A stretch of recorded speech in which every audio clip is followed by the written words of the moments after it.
Good evening चंचल, खुशबू, very good evening. तो जैसा कि आप सभी देख चुके हैं, ये आज का हमारा सेकंड लेक्चर है। ये हमारा सेकंड लेक्चर है। कल का लेक्चर बहुत अच्छा हुआ था, तो आज हम सेकंड भी शुरू करेंगे। और आप ज़्यादा से ज़्यादा अपने फ्रेंड्स को शेयर करें ताकि सभी लोग आए और इसको करने में और मज़ा आए। तो हम ज़्यादा लेट ना करते हुए आगे चलते हैं। तो क्वेश्चन नंबर 1 है आपका, which movement started after the partition of Bengal. Bengal का जो पार्टीशन हुआ है वो उसके बाद कौन सा मूवमेंट हुआ।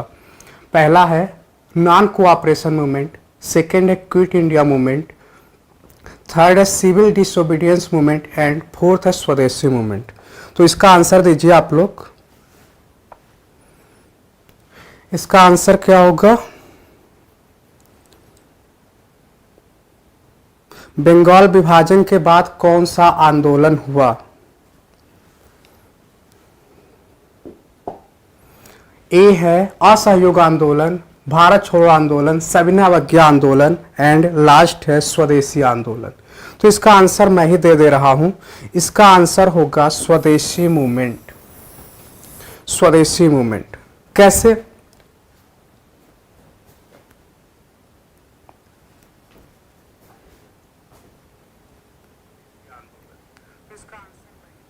ओके तो स्वदेशी मूवमेंट है, इसके बारे में हल्का सा फैक्ट बता दूं आपको। स्वदेशी मूवमेंट के बारे में हिस्ट्री है, तो हिस्ट्री आप कहानी की तरीके से अगर समझे तो आपके लिए बहुत अच्छा होगा और आपको लंबे समय तक याद भी हो जाएगा।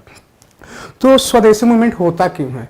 उस समय हमारे देश में जो गवर्नर जनरल थे वो लॉर्ड कर्जन थे। लॉर्ड कर्जन के बारे में मैं आपको बता दूं, ये एक अच्छा गवर्नर जनरल माने जाते हैं, पर दिक्कत इन्होंने बहुत सारे अच्छे काम किए, पर एक काम इन्होंने गलत किया और इन्होंने बंगाल का विभाजन किया। जी हाँ चंचल, सही कहा आपने।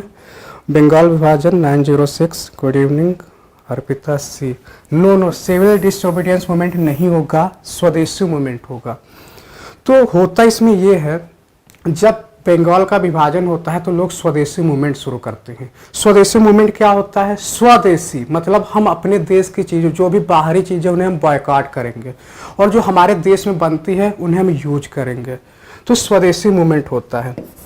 इसके साथ ही जो ब्रिटिश वाले होते हैं वो एक स्ट्रेटजी खेलते हैं। 1905 में मूवमेंट होता है, बंगाल विभाजन होता है, फिर इसके बाद ये क्या करते हैं कि मुस्लिम लीग बना देते हैं और मुस्लिम लीग बनता है 1906 में। मुस्लिम लीग बनता है 1906 में, मुस्लिम लीग भी बन जाता है। इसके बाद क्या होता है? 1907 में कांग्रेस का विभाजन हो जाता है। कांग्रेस का विभाजन क्यों होता है? क्योंकि कांग्रेस में, जी खुशबू सही है, 1911 में बंगाल विभाजन अपने देश का। नो एक्चुअली क्या होता है ना, जब पहली बार बंगाल का विभाजन होता है तो उस समय किसके आधार पे होता है? जैसे उन्हें बताना होता है ना कि हम किस आधार पे विभाजन कर रहे हैं। तो इन्होंने ये बोला कि हम बंगाल का विभाजन इसलिए कर रहे हैं क्योंकि बंगाल का एरिया बहुत अधिक है और उससे एडमिनिस्ट्रेशन करने में कठिनाई हो रही है, तो इस आधार पर हम बंगाल का विभाजन कर रहे हैं। पर सच्चाई कुछ और ही थी, क्योंकि आपको पता होगा हिस्ट्री में जितने भी आंदोलन होते थे सब बंगाल से हो रहे थे। तो इस वजह से इनका एक स्ट्रेटजी था कि हम बंगाल को अगर डिवाइड कर दें तो भारत में आंदोलन नहीं हो पाएगा। फिर क्या होता है, फाइनली जब आंदोलन होता था इन्हें ये वापस लेना होता है और फिर ये इसको 1911 में फिर भाषा के आधार पर डिवाइड कर देते हैं। एक क्वेश्चन मैं आपसे और पूछूंगा, भारत की राजधानी पहले कलकत्ता थी, फिर ये इंडिया न्यू दिल्ली हो गई, तो भारत की राजधानी न्यू दिल्ली कब हुई? इसका आंसर आप लोग कमेंट में दीजिए। तो ये हमने इतना कुछ देखा। स्वदेशी मूवमेंट किसके बाद होता है? जब बंगाल का विभाजन होता है। उसमें गवर्नर जनरल कौन था? लॉर्ड कर्जन था। तो ये फैक्ट है। मुस्लिम लीग कब बना? 1906 में, जस्ट उसके बाद मुस्लिम लीग बना और फिर उसके बाद कांग्रेस का विभाजन होता है। तो हमने इतने सारे फैक्ट देखे। इसके बाद हम आते हैं दूसरे क्वेश्चन पे। दूसरा क्वेश्चन है, जब हमारा संविधान बन के तैयार हुआ था उस समय हमारे संविधान में फंडामेंटल राइट कितने थे? आंसर दीजिए आप लोग। जी इसका आंसर दीजिए क्वेश्चन नंबर सेकंड का। जब हमारा संविधान बन के तैयार हुआ था उस समय कितने फंडामेंटल राइट थे?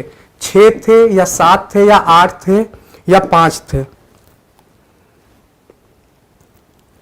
जी 1912 बिल्कुल सही है आपका आंसर, सीमा अर्पिता। इसका आंसर दीजिए आप लोग। संविधान जब बन के तैयार हो गया था ओरिजिनल रूप में, तो उस समय कितने फंडामेंटल राइट थे हमारे संविधान में? सी का आंसर है अर्पिता, सी का 8, सीमा 7। और लोग आंसर दीजिए। चंचल 8।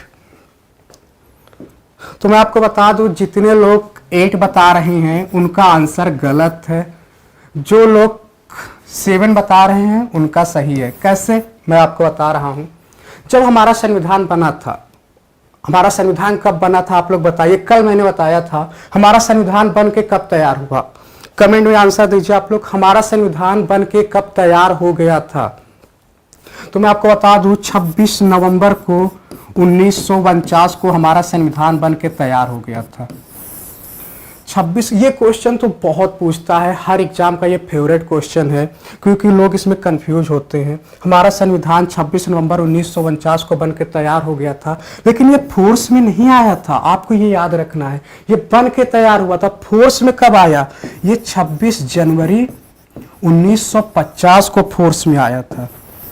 तो ये फैक्ट आपको याद रखना है, 26 जनवरी 1950 को ये फोर्स में आया था। तो अब हम आते हैं फंडामेंटल राइट पे। तो फंडामेंटल सीमा सही है 1949, लेकिन 26 नवंबर आपको पूरा आंसर देना है, सिर्फ 1949 आपको नहीं बताना है। फिर आपको मैं और आगे बताऊं इसमें। तो हमारा संविधान जब बन के तैयार हुआ था उसमें फंडामेंटल राइट थे 7। एक फंडामेंटल राइट को डिलीट किया गया है, उसका नाम बताइए आप लोग। एक फंडामेंटल राइट को डिलीट कर दिया गया है, और इस समय बात करूं प्रेजेंट में, तो प्रेजेंट में टोटल 6 फंडामेंटल राइट हैं, उस समय 7 थे, एक को डिलीट किया गया है और वो है right to property. Right to property, इसको डिलीट किया गया है। तो वो 6 फंडामेंटल राइट कौन से हैं, एक बार मैं आपको रिवीजन करा दूं, क्योंकि ये याद होना बहुत जरूरी है। फंडामेंटल राइट के बारे में हल्का सा बेसिक मैं आपको जरूर बताऊंगा। फंडामेंटल राइट, सबसे पहली बात, ये कहां से लिया गया है? हमारा संविधान आपको पता है, संपत्ति का अधिकार बिल्कुल सही है इसे। हाँ, पहले ये फंडामेंटल राइट था, फिर इसे आर्टिकल 300A से इसे क्या बना दिया गया है? Legal right. ये हो गया लीगल राइट, अब ये फंडामेंटल राइट नहीं है। चंचल सही आपका, खुशबू बहुत अच्छा, सीमा बहुत अच्छा, राइटिंग आपका, वो आंसर आपका बिल्कुल सही है 300A। तो अब हम फंडामेंटल राइट के बारे में हल्का सा देखेंगे, ये कहाँ से लिया गया है। तो ये लिया गया है अमेरिका से, यूएस से। इसको मैंने एक ट्रिक से याद किया है, वो ट्रिक मैं आपको ही बताऊंगा। Fundamental right, fundamental duty, USSR, ठीक। तो जब फंडामेंटल राइट की बात हो तो वो लिया गया है यूएस से, और जब फंडामेंटल ड्यूटी की बात हो तो वो लिया गया है USSR से, मतलब कि रसिया से। तो ये आप हमेशा के लिए आपको याद रहेगा। अमेरिका बिल्कुल सही है, फंडामेंटल राइट अमेरिका से और फंडामेंटल ड्यूटी USSR से, मतलब कि रसिया से। पहला क्वेश्चन तो हमारा ये हो गया। दूसरा देखेंगे, आप सबको पता है हमारा फंडामेंटल राइट कितने हैं? 7 थे, लेकिन इस समय टोटल कितने हैं? 6 है। अब इन 6 के बारे में हम डिस्कस करेंगे। ये आर्टिकल 12 से लेके 35 तक है। फंडामेंटल राइट आर्टिकल 12 से लेके 35 तक है, और ये हमारे संविधान के पार्ट, किस पार्ट में है बताइए आप लोग? हमारे संविधान के किस पार्ट में है? जी बिल्कुल खुशबू, इसे मैग्ना कार्टा भी कहा जाता है। ये संविधान के 3rd पार्ट में है। बिल्कुल सही, बहुत अच्छा आंसर आप लोग दे रहे हैं, ऐसे आप कमेंट करते रहिए, आपको भी बहुत मजा आने वाला है। और मैं एक क्वेश्चन से इतने सारे फैक्ट दे दूंगा और इतना रिवाइज करा दूंगा कि आपको फिर टेंशन ही नहीं होने वाला। तो ये पार्ट 3 है, पार्ट 3 को मैग्ना कार्टा कहते हैं। ये क्वेश्चन भी बहुत पूछता है। और एक क्वेश्चन और पूछता है, किस आर्टिकल को भीमराव अंबेडकर जी ने संविधान की आत्मा कहा है? बताइए आप लोग, किस आर्टिकल को, फंडामेंटल राइट के किस आर्टिकल को भीमराव अंबेडकर जी ने संविधान की आत्मा कहा है?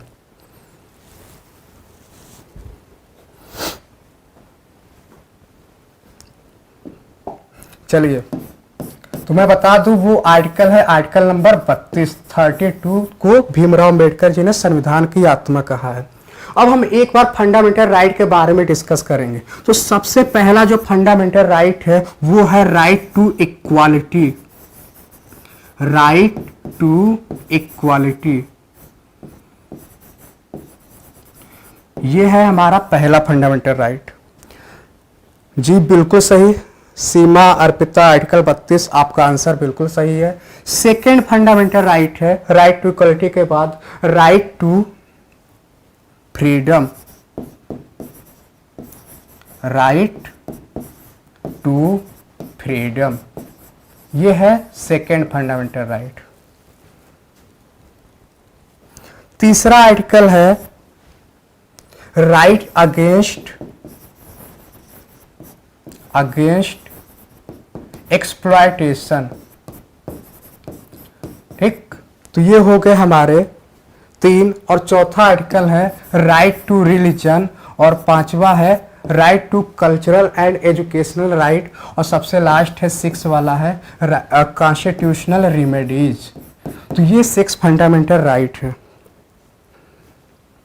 हाँ, अब इसके बाद आपको हल्का सा डीप और जाना है। राइट टू इक्वालिटी कहां से कहां तक है? आर्टिकल 14 से 18 तक। राइट टू फ्रीडम कहां से है? 19 से 22 तक। राइट अगेंस्ट एक्सप्लॉयटेशन कहां से है? आर्टिकल 23 और 24। राइट टू रिलीजन कहां से है? 25, 26, 27, 28 यानी 25 से 28 तक है। और right to cultural and educational right है आर्टिकल 29 और 30 और 31 डिलीट हो गया है और आर्टिकल 32 ये है जिसे संविधान की आत्मा कहते हैं। बस इतना हम देखेंगे, इससे और डीप हम नहीं जाएंगे। लेकिन एक आर्टिकल 32 में रिट होता है। आपसे मैं क्वेश्चन बहुत बेसिक सा है जो आपको पता होना चाहिए। संविधान की आत्मा, आर्टिकल 32 को संविधान की आत्मा क्यों कहते हैं? आखिर क्या है ऐसा? आर्टिकल 32 को संविधान की आत्मा क्यों कहते हैं? तो मैं आपको बता दूं, आर्टिकल 32 के बिना फंडामेंटल राइट किसी काम का नहीं है। यही पावर देता है कि आप फंडामेंटल राइट को लेकर आप डायरेक्ट सुप्रीम कोर्ट जा सकते हो। इसीलिए फंडामेंटल राइट को क्या बोलते हैं? जस्टिसिएबल। जस्टिसिएबल मीन क्या होता है? फंडामेंटल राइट ही सिर्फ ऐसा है जिसको लेके आप डायरेक्ट सुप्रीम कोर्ट जा सकते हो। इंडिया में जुडिशरी कैसे काम करता है? अगर आपको न्याय चाहिए तो सबसे पहले आपको लोअर कोर्ट में जाना है, फिर वो आपको हाई कोर्ट में भेजेगा, फिर वहां वो प्रॉब्लम सॉल्व नहीं होगा तो आप सुप्रीम कोर्ट जाओगे। लेकिन फंडामेंटल राइट इकलौता ऐसा है जिसको लेके आप डायरेक्ट सुप्रीम कोर्ट जा सकते हो, तो इसीलिए इसे कहते हैं जस्टिसिएबल। तो फंडामेंटल राइट हमने बहुत अच्छे से डिस्कस किया है। अब हम आते हैं अगले क्वेश्चन पे। इसका आंसर दीजिए आप लोग। क्वेश्चन नंबर 3 का आंसर दो आप।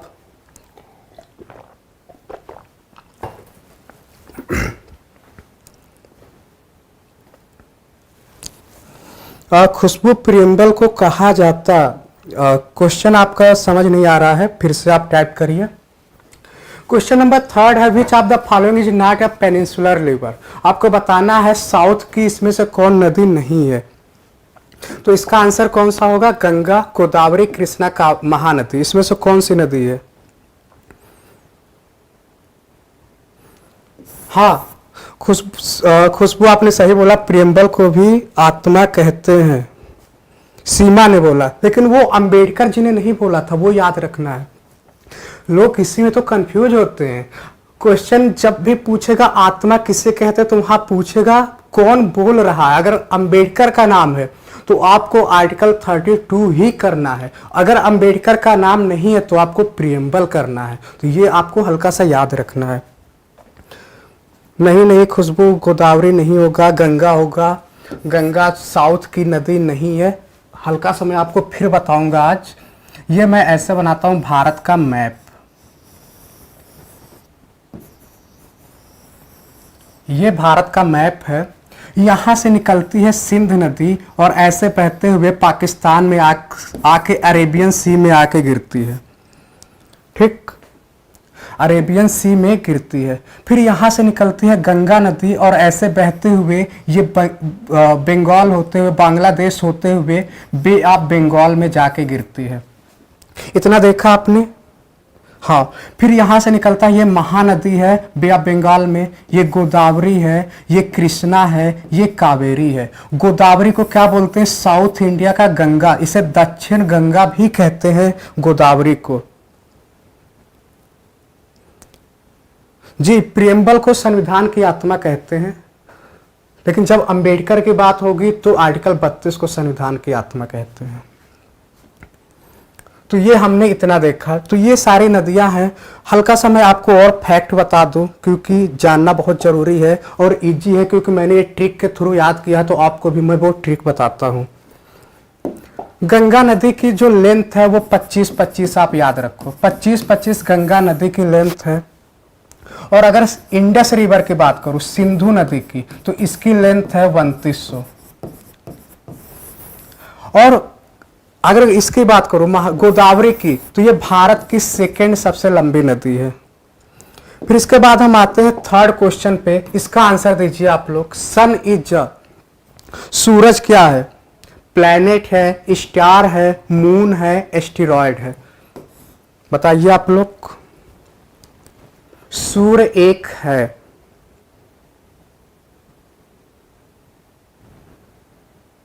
ये ज्योग्राफी का क्वेश्चन है। तो इस तरीके से मैंने सेक्शन वाइज हर सब्जेक्ट से मैंने एक एक क्वेश्चन को लिया है।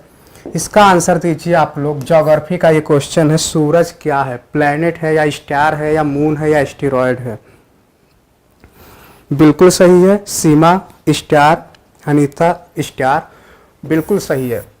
अगर मैं आपसे पूछूं प्लैनेट और स्टार में क्या डिफरेंस है, तो आप बता सकते हैं? प्लैनेट और स्टार में क्या डिफरेंस है? सन एक स्टार है, कोई डिफरेंस बताएगा? चंचल बिल्कुल सही है आपका। चलो मैं बता देता हूं। जो स्टार होते हैं ना, इनकी खुद की अपनी लाइट होती है, मतलब इनकी खुद की लाइट होती है, ये किसी पे डिपेंड नहीं होते। लेकिन जो प्लैनेट होता है, इनकी खुद की लाइट नहीं होती है, और ये किसकी वजह से चमकते हैं? तो ये स्टार की वजह से चमकते हैं। पहली फैक्ट। दूसरा फैक्ट मैं और बताऊंगा, क्योंकि ये सोलर सिस्टम इतना इंपॉर्टेंट है। अगर मैं आपको आसानी से इसे याद करा दूं तो आपके लिए हमेशा के लिए छुट्टी हो जाता। सन हैज इट्स ओन लाइट। सीमा बिल्कुल सही है। ये सपोज करो कि ये आपका सन है, तो सन से सबसे करीब पूछता है कि नियरेस्ट प्लैनेट कौन है सन के, तो बताइए आप लोग, सन से नियरेस्ट प्लैनेट कौन है?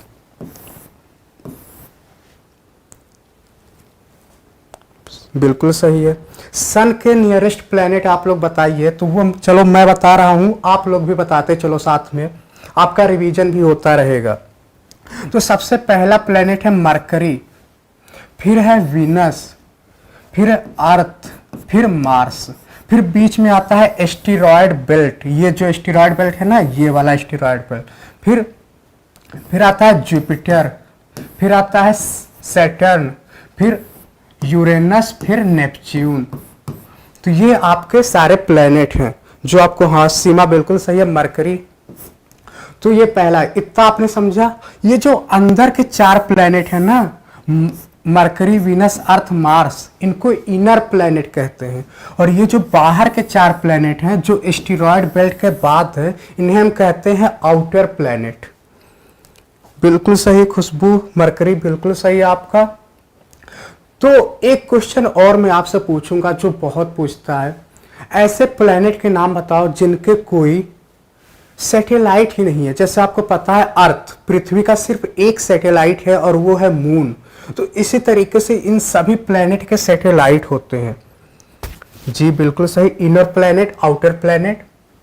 जैसे अर्थ का प्लेनेट होता है मून, तो इसी तरीके से इन दो जो सूरज के सबसे करीब वाले 2 प्लेनेट हैं, मरकरी और वीनस, इनके सैटेलाइट होते ही नहीं है। तो आप इसको ऐसे याद करो, जो सूरज के सबसे करीब है उसका सैटेलाइट नहीं है, सिंपल सी बात है। तो ये मरकरी और वीनस हो गया। फिर ये अर्थ है, फिर ये मार्स है। इंडिया का मिशन, मंगलयान मिशन भी गया था मार्स पे, तो ये आपको याद रखना है। ये आउटर प्लेनेट है, ये इनर प्लेनेट है। मैं अभी चाहूं तो मैं और भी बता सकता हूं कि इन्हें इनर प्लेनेट क्यों कहते हैं, इन्हें आउटर प्लेनेट क्यों कहते हैं, तो लेकिन वो मैं आगे के लेक्चर में आपको बताऊंगा।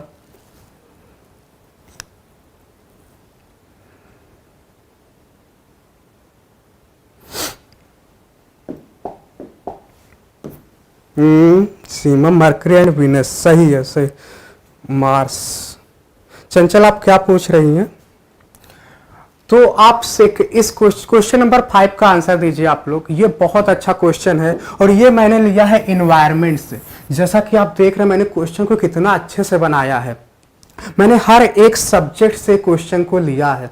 तो ये मैंने क्वेश्चन लिया है इन्वायरमेंट से। तो इसका आंसर आप लोग दो। आपको ये बताना है जो ओजोन होल देखा गया है तो किस जगह पे, अर्थ के किस पोजीशन के ऊपर देखा गया है ओजोन होल को। तो ये है maximum ozone depletion has been observed in which of the following, north pole, south pole, equator and none of the above. किसके ऊपर ओजोन होल को देखा गया है सबसे ज्यादा? इसका आंसर दीजिए आप लोग। नॉर्थ पोल, सीमा नॉर्थ पोल, और बाकी लोग आंसर दीजिए जल्दी जल्दी।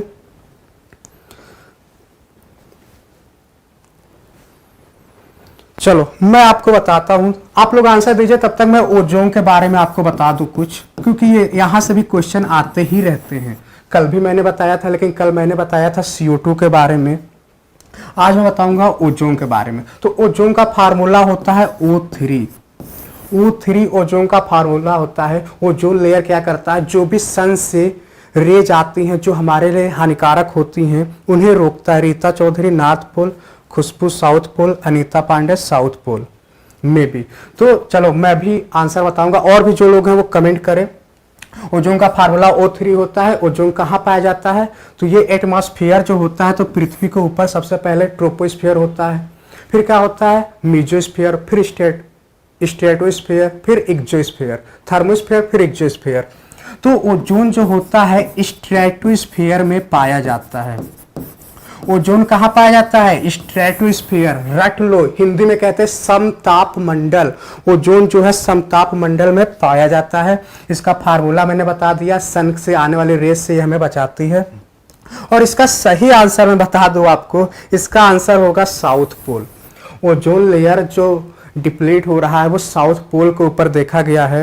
एक आंसर मैं और आपको दे दूं, ओजोन का जो यूनिट होता है, जिस यूनिट में ओजोन को नापते हैं उसे कहते हैं डायोप्टर, उसे कहते हैं डायोप्टर। ठीक, मैं आपको इतनी सारी इंफॉर्मेशन दे रहा हूं, एक क्वेश्चन में 10 इंफॉर्मेशन दे रहा हूं आपको। अगर आप इसे नोट करते चले तो फिर मुझे नहीं लगता है कि आपका कुछ भी कोई भी क्वेश्चन छूटने वाला है। अभी मैं चाहूं तो आपको अल्ट्रा वायलेट रेज में भी कई सारे डिफ्रेंशिएट कर दूं, जैसे A B से हमें कोई नुकसान नहीं होता है, लेकिन जो अल्ट्रा वायलेट C रेज होता है ये हमारे लिए नुकसानदायक होता है, तो इससे रोकता है ये। तो ये हम इतने सारे फैक्ट देखे। ओजोन के बारे में एक चीज और बता दूं मैं, कई ओजोन लेयर कहते हैं ओजोन होल में छेद हो रहा है, तो एक्चुअली बता दो ओजोन होल में छेद नहीं होता है। जो ओजोन की लेयर होती है ना वो पतली होने लगती है, तो उसे कहते हैं ओजोन होल। एक्चुअल में कोई ओजोन में छेद नहीं है। ठीक, एक क्वेश्चन में और पूछूंगा आपसे, आप कमेंट में आंसर देना। ओजोन होल में छेद किन गैसों की वजह से हो रहा है? ओजोन होल का ओजोन डिप्लीशन किसकी वजह से हो रहा है? उन गैसों का नाम बताओ आप लोग, उन गैसों का नाम बताइए। तब तक हम आते हैं अगले क्वेश्चन पे।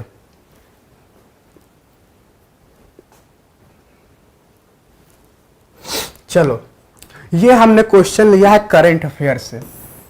मैंने 5 क्वेश्चन जीएस से लिए हैं, हिस्ट्री, पॉलिटी, ज्योग्राफी, इकोनॉमी से एक क्वेश्चन। अब हमारे 5 क्वेश्चन करंट अफेयर से होने वाले हैं, तो आप इसका आंसर दो जल्दी से।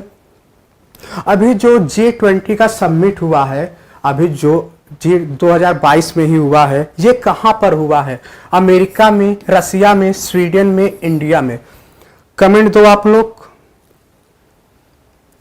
सीमा मेथेन कह रही हैं। आपको बता दूं जो ओजोन होल में ओजोन होल डिप्लीशन हो रहा है, CFC क्लोरोफ्लोरोकार्बन, जो भी रेफ्रिजरेटर में गैस यूज होता है उसकी वजह से होता है। और मैं आपको एक चीज और बता दूं, जो जितने भी हैलोजन्स है, हमारा जो पीरियोडिक टेबल होता है उसमें हैलोजन होते हैं, helium, neon, argon, krypton, xenon, radon, तो इनकी वजह से ओजोन का डिप्लीशन होता है। इसका आंसर दो आप लोग। अभी जो G20 समिट हुआ है 2022 का, ये किस देश में हुआ है? G20 समिट बताइए आप लोग। अमेरिका, रसिया, स्वीडन, इंडिया? आप लोग आंसर दो, तब तक मैं G20 के बारे में हल्का सा बेसिक आपको जरूर बताऊंगा। G20 आपको बता दूं, अगर कोई क्वेश्चन आ रहा है तो फिर मैंने अगर G20 ले लिया है तो समझ लो कि इतना कुछ बता दूंगा कि आपका कहीं से भी मिस नहीं होने वाला है। G20 1999 में बना था, ठीक, G20 1999 में बना था। इसमें टोटल 20 मेंबर होते हैं, G20 में 20 मेंबर होते हैं। और ये G20 ग्रुप क्यों बना था? ये इकोनॉमी पूरे देश की इकोनॉमी कैसे चले उसके लिए G20 बना था। इसका कोई प्रेसिडेंट फिक्स नहीं है, ये हर साल मतलब ये रोटेट होता रहता है। G20 के जो मेंबर हैं बारी बारी रोटेट करते हैं प्रेसिडेंट। हाँ, रीता चौधरी इंडिया, बहुत सही आंसर है आपका। खुशबू स्वीडन नहीं होगा, आप गलत आंसर है, इंडिया में हुआ था। G20 समिट इस बार का इंडिया में हुआ था, इसीलिए ये बहुत ही इंपॉर्टेंट हो जाता है।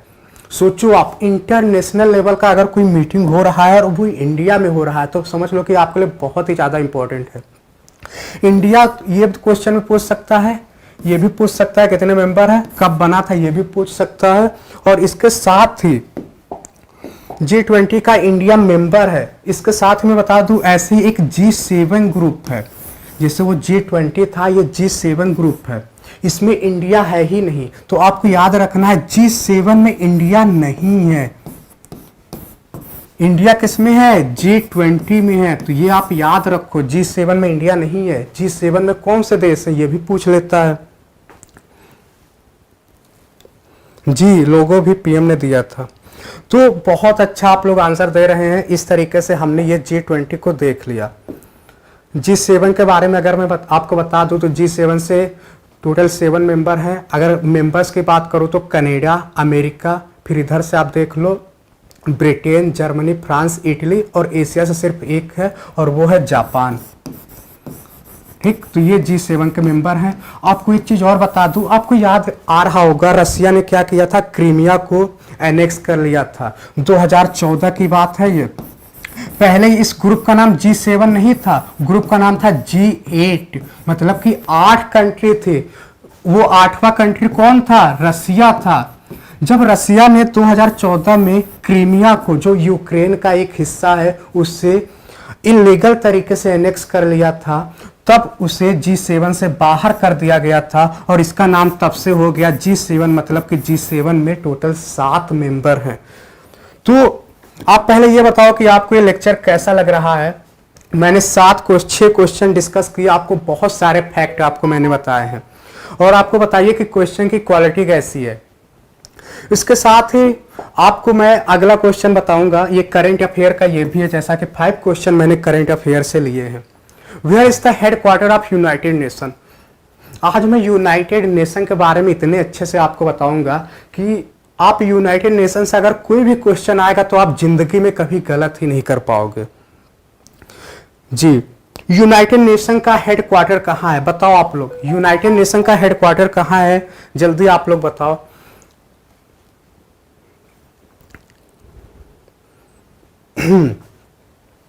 चलो आप लोग आंसर देते रहो, तब तक मैं यूनाइटेड नेशन के बारे में एक स्टोरी बताऊंगा आपको, क्योंकि ये हिस्ट्री का क्वेश्चन है, मतलब करंट अफेयर का भी है, ट्रेडिशनल क्वेश्चन इससे आते रहते हैं। तो यूनाइटेड नेशन के बारे में मैं आपको बता दूं, यूनाइटेड नेशन बना क्यों था। तो आपको बताओ, पहला वर्ल्ड वार हुआ था। आपको ये बताओ कमेंट बॉक्स में, फर्स्ट वर्ल्ड वार कब हुआ था, फर्स्ट वर्ल्ड वार कब हुआ था और सेकेंड वर्ल्ड वार कब हुआ। जब पहला वर्ल्ड वार हुआ था 1914 से 1918 तक, पहला वर्ल्ड वार हुआ था 1914 से 1918 तक। उस समय, जी आपका आंसर बिल्कुल सही है, न्यूयॉर्क है इसका। चंचल, रेता, अनीता, आप सभी का आंसर बहुत सही है, न्यूयॉर्क होगा। मैं आपको यूनाइटेड नेशन के बारे में और बता दूं, 1914 से 1918 तक वर्ल्ड वार 1 होता है। ठीक, सीमा बिल्कुल सही, 1947 में सेकेंड वर्ल्ड वार। फिर इसके बाद होता क्या है, अमेरिका के उसमें प्रेसिडेंट थे वुडरो विल्सन। वुडरो विल्सन कौन थे? ये अमेरिका के प्रेसिडेंट थे। इन्होंने क्या किया, लीग ऑफ नेशन बनाया। लीग ऑफ नेशन बनाया। लीग ऑफ नेशन क्यों बनाया? इसलिए बनाया कि दोबारा मतलब जो वर्ल्ड वार हो रहा है दोबारा ऐसा नौबत ही ना आए कि वर्ल्ड वार हो, और लीग ऑफ नेशन क्या करेगा, पूरे विश्व में शांति को स्थापित करेगा। तो इसलिए वर्ल्ड लीग ऑफ नेशन बनाया। पर दिक्कत ये हुआ कि इसे जैसे इंडिया में पार्लियामेंट होता है वैसे अमेरिका में कांग्रेस बोलते हैं, तो अमेरिका ने खुद इसे पास नहीं किया, इस तरीके से इनका ये लीग ऑफ नेशन फेल हो गया। फिर क्या होता है, वर्ल्ड वार 2 होता है, और वर्ल्ड वार 2 आप सभी को पता है 1939 से लेकर 1945 तक वर्ल्ड वार 2 होता है।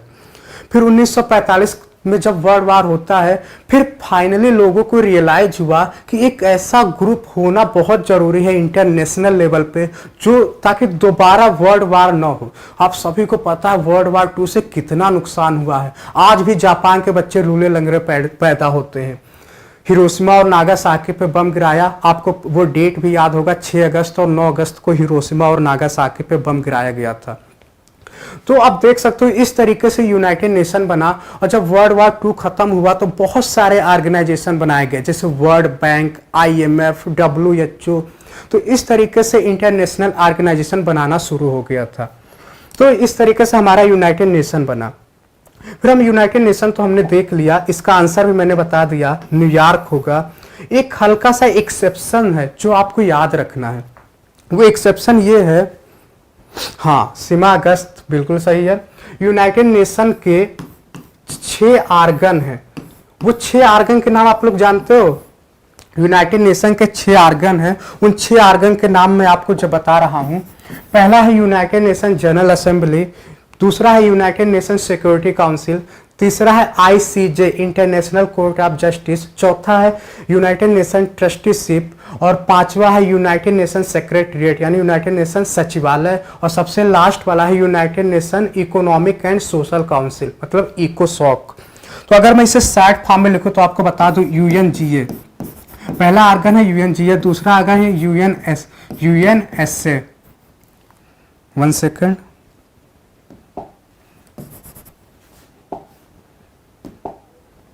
सॉरी, पहला है UNGA, पहला है UNGA, दूसरा है United nation social council, United nation social security council, फिर इकोसॉक है, फिर तीसरा है ट्रस्टीशिप, और पांचवा है ICJ, और एक और है, इकोसॉक हो गया, ट्रस्टीशिप हो गया, और हम तो आपको याद ये रखना है इसमें से 6 में से 5 का जो हेडक्वार्टर है वो है न्यूयॉर्क। 6 में से 5 का हेडक्वार्टर न्यूयॉर्क में है, और सिर्फ एक इसमें से एक रह जाता है, उसका नाम है ICJ, और इसका हेडक्वार्टर कहाँ पे है? इसका हेडक्वार्टर है हेग में। इसका हेडक्वार्टर कहाँ पे है? हेग में। तो आपको ये याद रखना है ICJ का हेडक्वार्टर हेग में है। आप इसे रट लो, जैसे भी रटो वो आपको करना है। यूनाइटेड नेशन के 6 आर्गन में से सबका हेडक्वार्टर न्यूयॉर्क है, सिर्फ एक जो बचता है ICJ international court of justice, इसका हेडक्वार्टर है हेग में। ये हमने इतना कुछ देख लिया। अब हम आते हैं अगले क्वेश्चन पे। क्वेश्चन नंबर 8 है और ये भी करंट अफेयर का है। Who is the first foreign minister of India? जल्दी से आप कमेंट में आंसर दो। इंडिया के फर्स्ट फॉरेन मिनिस्टर कौन है? इसमें से आंसर है आपका प्रतिभा पाटिल, सुषमा स्वराज, निर्मला सीतारमन और लास्ट में सरोजिनी नायडू। चारों में से आंसर कौन सा होगा? जी बिल्कुल सही है। चलो आप तब तक आंसर दो, मैं हल्का सा कुछ बता दूं आपको इसके बारे में, फॉरेन मिनिस्टर के बारे में। तो फॉरेन मिनिस्टर अगर, चलो मैं आंसर दे देता हूँ, सुषमा स्वराज जी हैं। ये पहली बिल्कुल सही है, सीमा सही है आपका, Sushma Swaraj ji first foreign minister है इंडिया के। और अगर पूछ ले भारत की फर्स्ट फीमेल प्रेसिडेंट तो वो है प्रतिभा पाटिल। ये कब से कब तक बनी थी? 2007 से 12 तक आई थिंक, मे बी। ठीक, तो ये हो गया बी बिल्कुल सही है, सुषमा स्वराज। डी, अब हम देखेंगे सुषमा स्वराज जो है ये first foreign minister, Pratibha Patil first president, Nirmala Sitharaman को आप लोग जानते ही हैं, ये फाइनेंस मिनिस्टर है। और सरोजिनी नायडू को मैं के बारे में बता दूं, ये 1924 में 1925 में सॉरी 1925 में ये इंडियन नेशनल कांग्रेस की प्रेसिडेंट बनी थी और ये प्रेसिडेंट का वो सेशन था कानपुर का सेशन। ये सेशन हुआ था कानपुर में हुआ था। तो ये कुछ फैक्ट है। सरोजिनी नायडू से क्वेश्चन बहुत आता है। क्यों आता है? क्योंकि पहली इंडियन महिला थी जो इंडियन नेशनल कांग्रेस की प्रेसिडेंट बनी थी, 1925 में बनी थी और वो सेशन था कानपुर का सेशन। तो ये आप लोग रट लो क्योंकि पहले भारतीय महिला थी। अगर पूछ ले इंडियन नेशनल कांग्रेस के फर्स्ट फीमेल प्रेसिडेंट, वो इंडियन फॉरेन ना पूछे तो वो है एनी बेसेंट। एनी बेसेंट पहले महिला प्रेसिडेंट थे इंडियन नेशनल कांग्रेस के। तो ये हमने क्वेश्चन देखा। अब अगला क्वेश्चन है, टोटल 10 क्वेश्चन है। तो ये क्वेश्चन तो बहुत ही प्यारा है, आप इसका आंसर दो। एक ब्रह्मोस मिसाइल है, ये किन दो नदियों के नाम पे रखा गया है? जी सीमा बिल्कुल सही है, नाइटिंगेल ऑफ इंडिया भी कहते हैं। तो इसका आंसर दो आप लोग, Ganga and Yamuna, Ganga and Moskva, Brahmaputra and Musi, Brahmaputra and Moskva. तो इन चारों में से कौन सा आंसर होगा? जल्दी आप लोग दो। ब्रह्मोस मिसाइल किन दो नदियों के नाम पे रखा गया है? सी, सीमा का आंसर है सी। और बाकी लोग आंसर दे, तब तक मैं इसके बारे में हल्का सा बता दूं। ये एक इंडिया और रसिया के बीच कोऑपरेशन हुआ है और ये मिसाइल बनाया जा रहा है। तो आपको ये तो समझ ही आ गया होगा, एक रिवर जो होगा वो रसिया से होगा, एक रिवर जो होगा वो इंडिया से होगा। एक रिवर रसिया से होगा, एक रिवर इंडिया से होगा, क्योंकि ये इंडिया और रसिया दोनों मिलकर ब्रह्मोस मिसाइल को बना रहे हैं। तो इसका आंसर आप लोग गलत दे रहे हो, मैं ही आज इसका आंसर दे रहा हूं और इसका आंसर होगा ब्रह्मपुत्रा एंड मॉस्कोवा।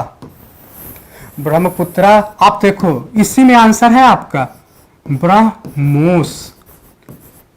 देखो इस आधा ये देखो, आधा ये देखो, तो ये है मॉस्कोवा और ये है ब्रह्मपुत्रा। आप फोर्थ ऑप्शन देख लो, ब्रह्मपुत्रा एंड मॉस्कोवा रिवर। तो इन दो नदियों के नाम पे ये मिसाइल रखा गया है और ये दोनों देश कौन से है? एक इंडिया है, एक मॉस्कोवा है। तो ये आपने देखा हल्का सा। फिर इसके बाद हम चलते हैं अगले क्वेश्चन पे और ये आज का हमारा आखिरी क्वेश्चन है। ये हमारा आज का लास्ट क्वेश्चन है। इसका आंसर तो, who is the present chief justice of India? इस समय हमारे देश के चीफ जस्टिस ऑफ इंडिया कौन है? Ranjan Gogoi, D Y Chandrachud, S A Bobde, none of the above. जी रीता बिल्कुल सही आंसर। खुशबू नहीं, आप लोग अपने आप को अपडेट भी करते रहें। और इसका आंसर जो होगा ये होंगे ये डी वाई चंद्रचूड़। ये हमारे प्रेजेंट में अभी इस समय हमारे चीफ जस्टिस ऑफ इंडिया हैं। अब चीफ जस्टिस ऑफ इंडिया में बता रहा हूँ तो मेरी आदत है आपको बेसिक कॉन्सेप्ट बताने की। सीमा बिल्कुल सही आपका। तो मैं चीफ जस्टिस ऑफ इंडिया के बारे में आपको हल्का सा जरूर बताऊंगा। क्यों? इस समय ये क्वेश्चन बहुत पूछता है, इस समय कितने हैं? जब भी आप कोई एग्जाम दो तो एक चीज ये देखो, उस समय कितने चीफ जस्टिस ऑफ इंडिया? तो इस समय 34 हैं और ये हमेशा नहीं बदलते हैं, कभी कभी। तो ये 34 याद रखो आप, जिसमें से 33 जो है सुप्रीम जज हैं और +1 जो है एक होता है चीफ जस्टिस ऑफ इंडिया। तो हमने ये देखा। बस आज के लिए बस इतना ही। और आप लोग कमेंट बॉक्स में बताएं आपको कैसा लगा आज का सेशन, कितना प्रोडक्टिव था। मैंने 10 क्वेश्चन को बहुत ही अच्छे से हर एक डायमेंशन को मैंने कवर किया है। तो आप बताइए कैसा था आज का ये लेक्चर। चंचल बिल्कुल सही, 34। बताइए आप लोग आज का ये कंटेंट कैसा था और ये लेक्चर कैसा था।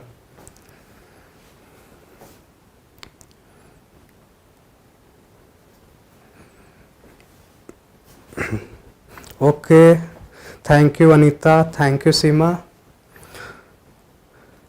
तो कल भी हमारी यही टाइमिंग होगी, कोशिश करेंगे हम शाम को ही रहेगी। Thank you Rita. तो ओके, गुड नाइट, मिलते हैं कल। Okay, thank you Chanchal.